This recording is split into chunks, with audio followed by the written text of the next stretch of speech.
మా ఇంటి దగ్గరోళ్ళు ఒక నలుగురు, ఐదుగురు కలిసి వినాయకుడు ఉత్సవాలు జరిగిన తర్వాత భోజనాలు పెడతారు కదా! ఆ భోజనాలకి వెళ్దామని అనుకున్నామండి. ఒక్క 10 నిమిషాలు లేట్ అయ్యేటట్టుగా ఉంది. ఉండండి అని అడిగాను.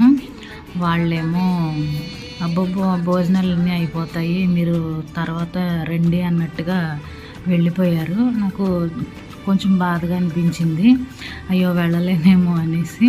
కానీ మా పెద్దబాబు "నువ్వేంటమ్మా వాళ్ళ కోసం ఆగేది, నేనుండంగా" అనేసి గబగబా రెడీ అయ్యి బండి తీసుకొని వచ్చాడండి. ఎక్కడైతే భోజనాలు పెట్టారో అక్కడికి తీసుకెళ్ళి నేను తినే వరకు ఉండి నా వెనకాల మళ్ళా తీసుకొనొచ్చారు.